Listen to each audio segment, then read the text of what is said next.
It has been for some time that I have been investigating and attempting to employ narrative inquiry as pedagogy. This has truly been a work in progress since for a good part of the last year and a half, I've been trying to make curriculum alongside my students through our narratives and our stories of experience. In that time, I've inquired into many questions, like how might I use narrative inquiry as pedagogy in my middle years classroom? How might I use the ideas behind narrative inquiry to benefit my students' learning?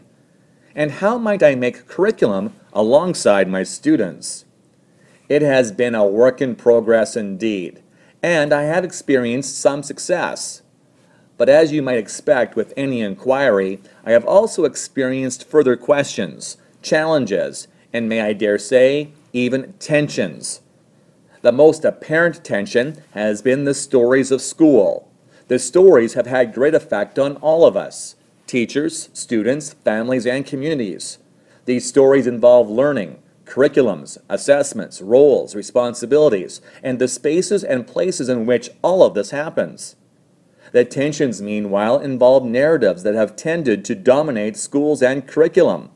Then, too, the effort to reveal and make visible the curriculums that take place at home and in the community. What's more, tensions to get students to share and engage in their narratives and stories of experience at school. In the course of this semester, I have been involved in a discourse that includes Dewey's view of the relational and the relational aspects of narrative inquiry. Also being wakeful to stories that my students are both living and telling, and the meeting of the familial and school curriculum making worlds. All of which leads me to a specific and focused work in progress that will ultimately serve my pedagogy. That is, this work in progress is about creating narrative spaces in the classroom. So what's my goal? My goal is to open and create spaces that allow me to attend more closely to all of the interwoven webs in my students' storied lives. To create spaces for children to share and reflect upon their lived experiences, and reflect upon the open-ended possibilities for their lives as well for the lives of others. I have described and shared with students some purpose for creating a narrative space. For my students, one significant purpose would be bringing two worlds of curriculum making together, the school curriculum making world and the familial curriculum making world. When Langone speaks of differing worlds, she suggests that she often needs to move between these worlds and construct herself depending on how she is perceived in the world she occupies at the time. She describes this as a shift from being one person to being a different person, and she refers to her movement as travel. Using her analogy, I want to focus less on the shift and give students the time to travel. At 9 a.m., the school bell rings, and students are immediately transported into school, and the shift begins for many students. Let's offer time to travel and create a narrative space for students that begins before school.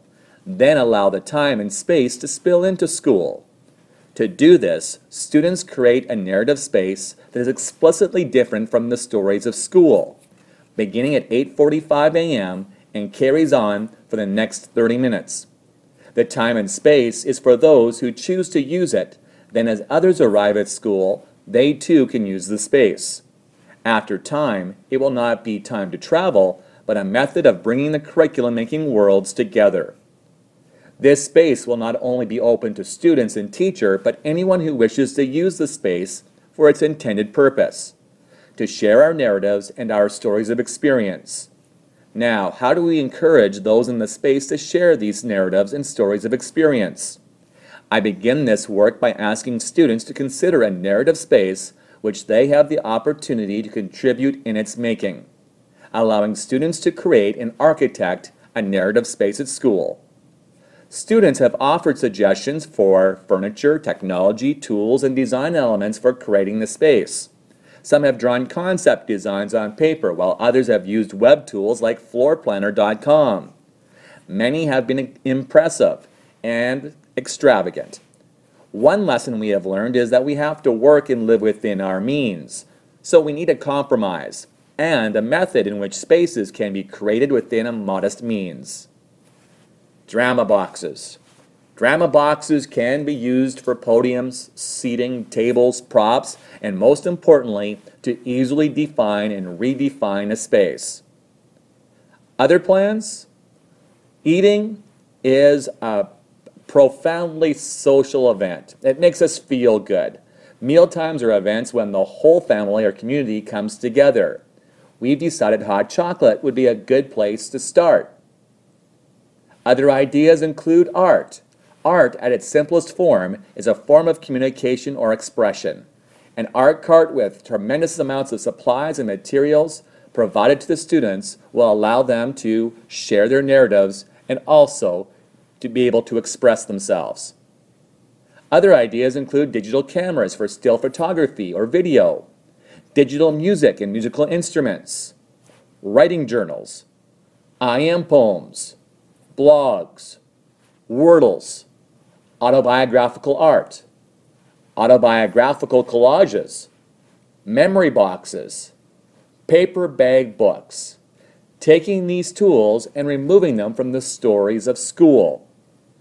There is great significance to creating a narrative space in the classroom, creating a place where the familial and school curriculum making worlds can meet. In doing this, we challenge stories of school and the commonsensical ideas of how teachers teach and students learn. We are given a space in which we will develop and share narratives, give voice, and begin to make a curriculum that is not only significant but relevant and authentic to the individual. This is where my work in progress begins. Created using Powtoon.